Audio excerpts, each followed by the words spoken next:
हमें कहीं कभी भी नहीं भूलना है कि प्रभु यीशु मसीह हमारे जिंदगी के सफर में हमारे संग संग है, क्योंकि कलाम कहता है उसने माता के गर्भ में रचने से पहले हमें चुन लिया है। और न केवल चुन लिया है, अपने लिए ठहरा भी लिया है और अपने द्वारा, हमारे द्वारा उसके राज्य का काम भी करवाता है। प्रभु का धन्यवाद हो कि वो हम उसके बेटे और बेटियां चुने हुए हैं। ये उसकी दया है, उसका अनुग्रह है कि वो हम पर उंडेलता है। आइए हम कलाम में चलें और वहां पर आप चलेंगे मेरे साथ सबोपदेशक की किताब, उसका 11 अध्याय और वचन 9। बड़ा खूबसूरत सा वचन है जो मैं आपके सामने पढ़ने जा रही हूँ। है जवान, अपनी जवानी में आनंद कर, अपनी जवानी के दिनों में मगन रहे, अपनी मनमानी कर और अपनी दृष्टि, अपनी आंखों की दृष्टि के अनुसार चल। वचन यहाँ खत्म नहीं हो रहा है, वचन आगे कहता है परंतु। और जहां खुदा के कलाम में परंतु आया है वहां चौकन्ने हो जाइए, क्योंकि खुदा का कलाम कुछ बड़ी बात कह रहा है। और यहाँ पर परंतु आने के बाद में जो वचन पूरा होता है, वो वचन पूरा होता है, परंतु यह जान रख कि इन सब बातों के विषय परमेश्वर तेरा न्याय करेगा। परमेश्वर महान है, फ्री विल देता है। और यहाँ कलाम में यदि आप देखेंगे तो पहली बात खुदा का कलाम कहता है अपनी जवानी में आनंद कर, अपनी जवानी के दिनों में मगन रहे। दूसरी बात, तीसरी बात वो कहता है मनमानी कर। और चौथी बात कहता है कि अपनी आंखों की दृष्टि में उसके अनुसार चल। ये चार बातें खुदा का कलाम कहता है। और उसके बाद में जो कलाम कहता है वो कहता है परंतु जान रख, प्रभु ने हमें फ्री विल दिया है और इस फ्री विल से हम अपना जीवन यापन करते हैं, हमारा जीवन चलाते हैं। तो हम कैसे चलाते हैं? क्योंकि ये सब कुछ करने के बाद वचन कहता है परंतु यह जान रख कि इन सब बातों के विषय में परमेश्वर तेरा न्याय करेगा। और अभी हमने गीत में देखा है कि जिंदगी के सफर में यीशु हमारे संग संग है, वो कभी हमें छोड़ेगा नहीं, हमें प्यार करना नहीं छोड़ेगा। इसीलिए हमको उसके संग संग रहना है। और जब यीशु हमारे संग है तो क्या हम ये चार बातें जो यहाँ पर लिखी हुई है कि हे जवान अपनी जवानी में आनंद कर, तो हम किस प्रकार का आनंद करते हैं? दूसरा प्रश्न आता है अपनी जवानी के दिनों में मगन रहे, किन बातों में मगन है? अपनी मनमानी कर। कौन सी मनमानी कर रहे हैं हम? किस बात में हमारी मन की चलती है? क्योंकि हम जानते हैं कि उत्पत्ति की किताब में जब आदम और हवा को रखा गया, वहां पर आदम ने कौन सी मनमानी की थी? खुदा तेरी इच्छा नहीं, मेरी इच्छा यहाँ पूरी होगी और मैं उस फल को खाऊंगा। तो किस मनमानी की बात कर रहे हैं? और उस मनमानी का हर्जाना प्रभु यीशु मसीह ने गत्समनी बाग में प्रार्थना करके कहा, प्रभु जी मेरी नहीं परंतु तेरी इच्छा पूरी हो। और खुदा की इच्छा पूरी करके प्रभु यीशु मसीह ने आपको और मुझे बचा लिया है। उस सूली पर बहे हुए लहू के द्वारा, उस कोड़े खाने के द्वारा, उन सारी बातों के द्वारा जिसमें जो सजाएं हम पर होनी चाहिए थी, जो मनमानी हमने की थी, वो सारी मनमानियों की जो सजा है, वो न्याय जो था, वो सारा न्याय प्रभु यीशु मसीह ने सूली पर उठा लिया है। और यहाँ पर कलाम कहता है परंतु यह ज्ञान रख कि इन सब बातों के विषय में परमेश्वर तेरा न्याय करेगा। जीवन किस तरह बिता रहे हैं और उस जीवन का न्याय परमेश्वर करने वाला है। और यहाँ जवान के विषय में लिखा है, स्पेसिफाई कहा है हे जवान। और ऐसे ही हम एक जवान की घटना देखेंगे, जो घटना पाई जाती है प्रेरितों की किताब, उसका 20 अध्याय और उसका वचन 7 से लेकर 12 में। यहाँ एक जवान का वर्णन किया गया है और इस जवान को ध्यान में रखते हुए हमें कुछ बातों को अपने जीवन में लागू करना है। और ये जवान का नाम क्या है? ये जवान का नाम है यूतुकुस। और स्पेशली इतने सारे जवान लोग प्रभु यीशु मसीह की सेवकाई में या वचन में आए हैं, परंतु इस जवान के का नाम यहाँ दर्ज किया गया है। कुछ विशेष बात के लिए यहाँ पर ध्यान आकर्षित किया गया है। और यहाँ पर कुछ इस प्रकार से लिखा हुआ है कि सप्ताह के पहले दिन जब हम रोटी तोड़ने के लिए इकट्ठे हुए, यहाँ पर वर्णन किसका हो रहा है? पौलुस की जो तीसरी यात्रा थी। तीसरी यात्रा में वह त्रेओस नामक जगह पर पहुंचता है और वहां पर वह वचन शेयर करने के लिए, और यहाँ पर क्या लिखा है? सप्ताह के पहले दिन जब हम रोटी तोड़ने के लिए इकट्ठे हुए। कल हमारा वह दिन है जब हम रोटी तोड़ने के लिए इकट्ठे होंगे। कल सब महीने का पहला दिन और पहला इतवार है। खुदा हमें तैयार कर रहा है कि हम जब रोटी तोड़ने के लिए इकट्ठे हुए तो ये जवान के जीवन के बारे में परमेश्वर हमसे बात करना चाहते हैं। और यहाँ पर लिखा है, तो पौलुस ने जो दूसरे दिन चले जाने पर था उनसे बात की। जितने लोग यहाँ पर इकट्ठे थे, पौलुस को दूसरे दिन जाना था, इसलिए पौलुस सबसे बात कर रहे थे।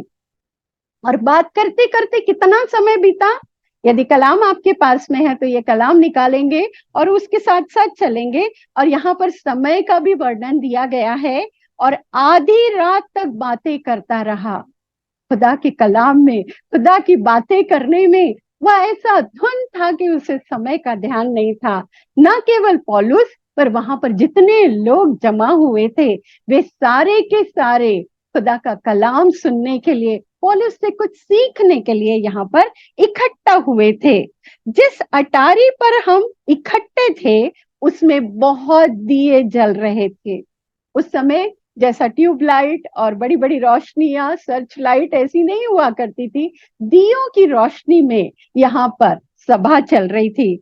और यूतुकुस नाम का एक जवान खिड़की पर बैठा हुआ था। खुदा का कलाम हमें बहुत अच्छे से सिखाता है।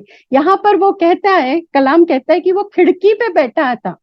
इसका मतलब है कि अंदर उसके पास बैठने के लिए जगह नहीं थी।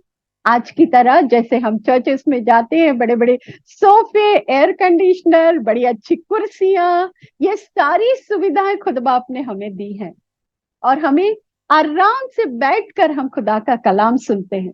पर इस जवान के बारे में लिखा है कि यहाँ पर बहुत सारे लोग इकट्ठे हुए थे। इस जवान को बैठने के लिए जगह नहीं मिली थी। तब उसने क्या किया? वह खिड़की पर बैठ गया। खुदा का कलाम हमें कहीं से भी सुनना मिले, कहीं भी सुनना मिले, तो हमारे बैठने की जगह के लिए हम लालायित न हो कि हमें अच्छी जगह चाहिए, हमें बैठने के लिए खूब सुंदर जगह चाहिए। उस जगह के बदले खुदा का कलाम क्या कहता है, परमेश्वर क्या बात करते हैं, उसके ऊपर हमारा ध्यान ज्यादा होना चाहिए। पर उसके बाद में क्या लिखा है कि एक जवान खिड़की पे बैठा हुआ था, वो गहरी नींद में झुक रहा था। अब नींद के बारे में परमेश्वर ने बहुत सारी बातें लिखी है। नींद के बारे में यदि हम देखें तो नीति वचन में लिखा है कि नीति वचन उसका 24 अध्याय वचन 30 से लेकर 34 में नींद के बारे में बड़ा अच्छा दिया है कि मैं एक आलसी के खेत के पास से एक निर्बुद्धि मनुष्य की दाख की बारी के पास से होकर जाता था, तो क्या देखा, वहां सब कहीं कटीले पेड़ भरे गए थे और वह बिच्छुओं पौधों से ढकी हुई थी और उसका पत्थर का बाड़ा गिर गया था। हालत बता रहे हैं खेत की। तब मैंने देखा और उस पर ध्यान पूर्वक विचार किया। हाँ, मैंने देखा और शिक्षा पाई। यहाँ आलसी से भी हम सीख सकते हैं।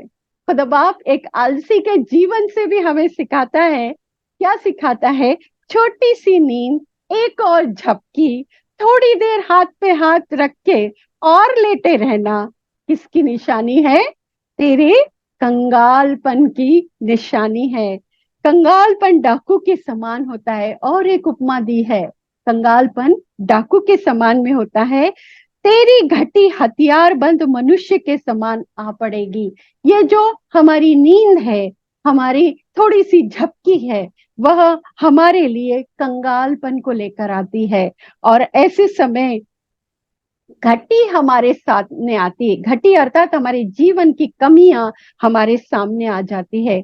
आलसी मनुष्य से भी खुदावन हमें सिखाता है। और यहाँ पर एक और जगह यही नींद के बारे में लिखा हुआ है।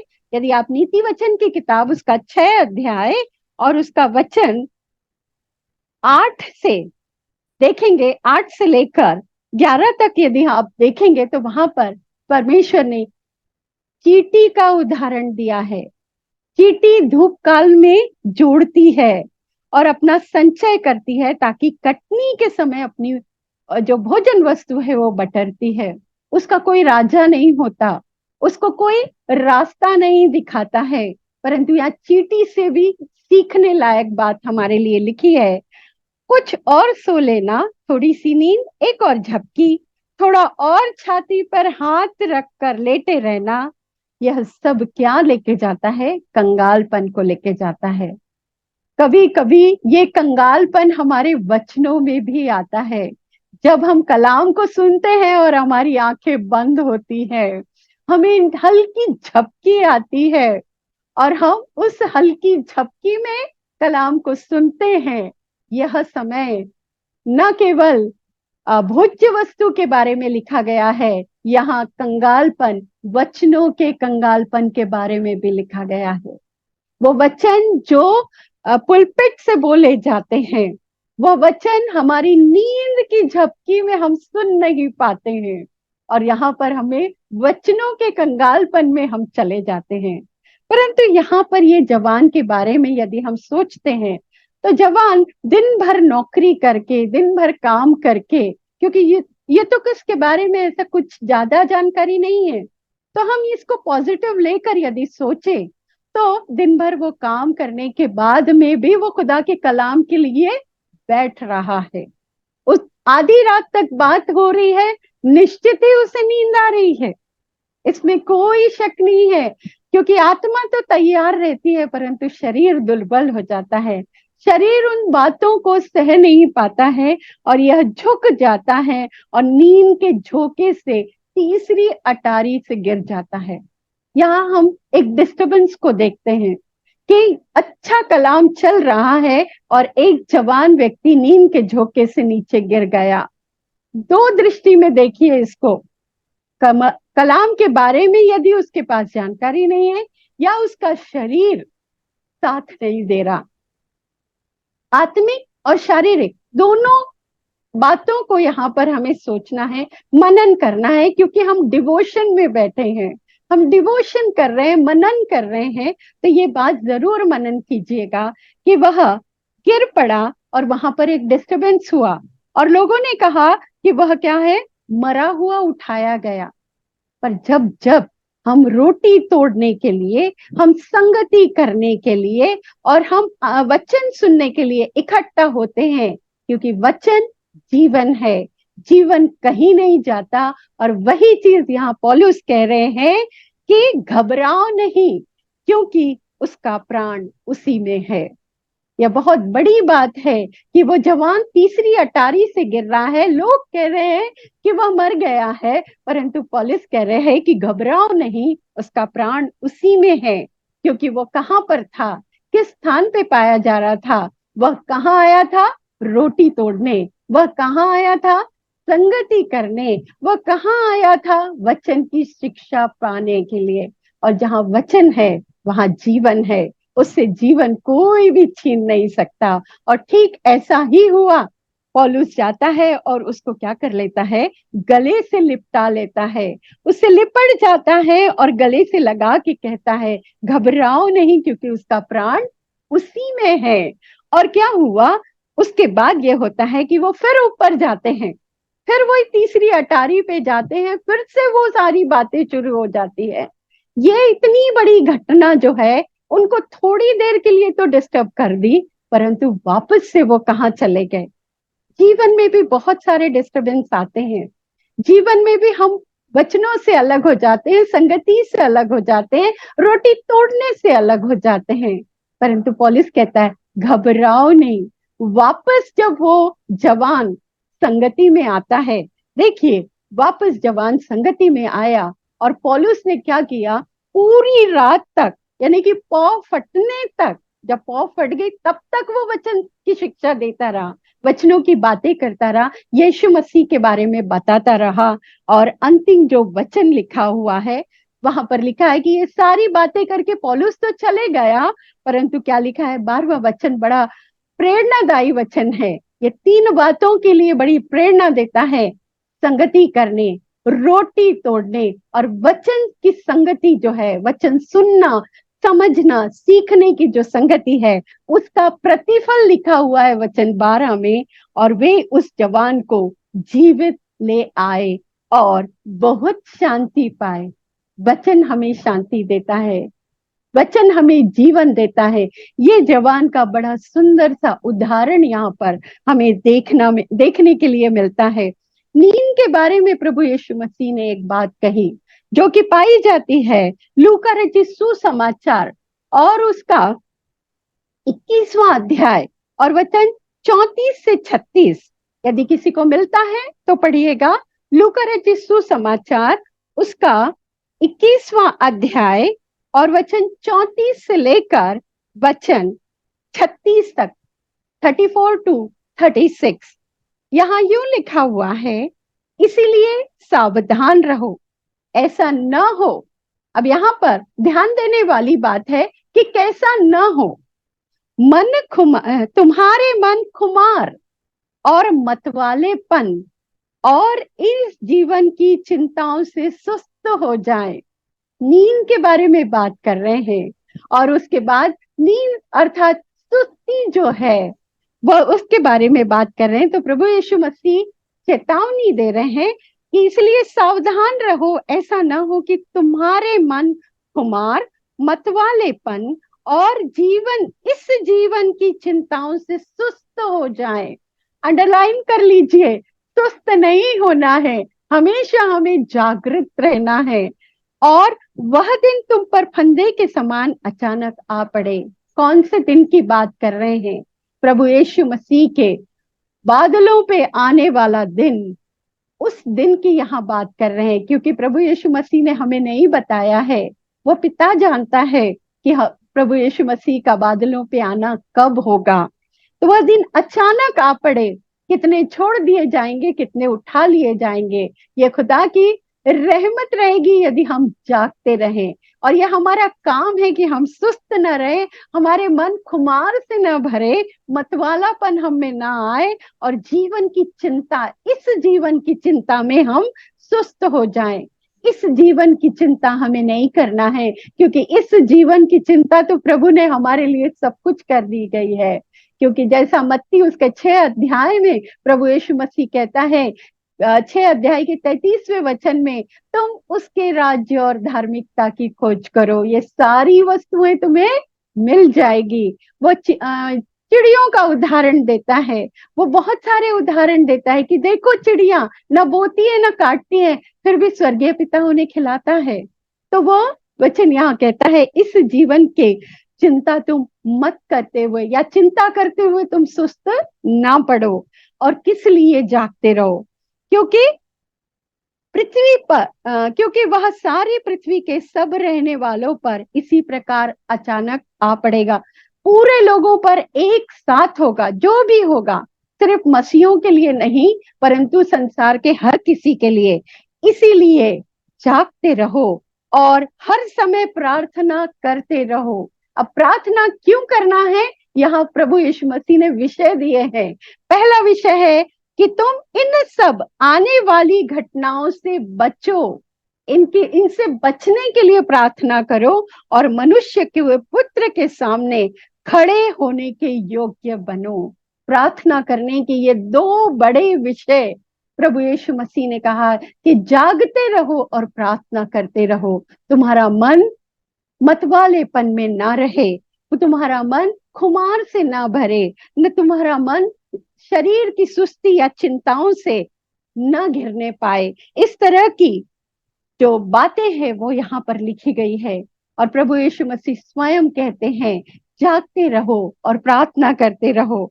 आज का जो शीर्षक है, ए जवान सुन तो जरा, सच में आप इन वचनों को सुनिए तो सही, पढ़िए तो सही। प्रभु यीशु मसीह कहते हैं, तुम कैसा पढ़ते हो, तुम कैसा सुनते हो। क्योंकि खुदा का कलाम प्रभु यीशु मसीह स्वयं कहे कि मृतक मेरा शब्द सुनेंगे, और उसके बाद वो कहते हैं सुनेंगे वो जिएंगे। अर्थात जीवन जो है वो प्रभु यीशु मसीह के पास में है। जब हम यूहन्ना की किताब 5 अध्याय 24वें वचन में 24, 25, 26वां वचन हम देखते हैं, तो वहां जीवन की बातें लिखी हुई है। जो सुनेंगे, मृतक भी सुनेंगे। और हमने पिछले बार देखा कि कौन मृतक है और कौन जीवित है। क्या हम जीवित हैं? यदि हम मृतक भी है तो कलाम को सुने, और जो सुनेंगे वो जरूर से जीवन को पाएंगे। तो ये जवान के लिए जो विशेष उल्लेख किया गया है, आज हम जो मनन कर रहे हैं कि जवान, हम सब बोलते हैं हम अभी जवान हैं, अभी हम सारे काम कर सकते हैं। और मैं तो प्रार्थना करूंगी, प्रभु में आप हमेशा जवान रहिए और प्रभु में हमेशा कार्यरत रहिए, जागते रहिए, प्रार्थना करते रहिए, ताकि हम उन आने वाली घटनाओं से, जो घटनाएं मत्ती उसके 25 में लिखी है, 24 में लिखी है, जो घटनाएं प्रभु यीशु मसीह ने खुद बताए हैं, उन घटनाओं से बचने के लिए हमें प्रार्थना करना है। और सबसे बड़ी प्रार्थना हमें ये करना है कि हम प्रभु यीशु मसीह के सामने, उसके परमेश्वर के पुत्र के सामने खड़े रह सके। इस जवान के दृष्टांत से हमें 3 बातें सीखने के लिए मिलती है। हम सदैव तत्पर रहें, जागृत रहें। किन चीजों के लिए? रोटी तोड़ने के लिए। पहली लाइन में 7वें वचन में लिखा है कि वो जमा किस लिए हुए थे? रोटी तोड़ने के लिए। पौलुस क्या कर रहा था? वचनों की शिक्षा दे रहा था। और ये जो जवान है, यूकुतुस जो जवान है, यह जवान क्या किस लिए आया था? संगति के लिए आया था। 3 बातों के लिए यह जवान इस मंडली में पाया गया, इसलिए वो मर भी गया तो जीवन को पाया। जो प्रभु यीशु मसीह के वचनों में बने रहेंगे, चाहे वो मर भी जाएं तो भी जिएंगे। ये खुदा का प्रॉमिस है। और इस प्रॉमिस को लेते हुए, इन वचनों को ग्रहण करते हुए, परमेश्वर करे आपको और मुझे एक बल मिले, एक ताकत मिले कि हम भी ये 3 बातों के लिए हमेशा जागृत रहें, ताकि हम रोटी तोड़ते समय, वचनों को सुनते समय और संगति के लिए तत्पर रहें। सबको जय मसीह की।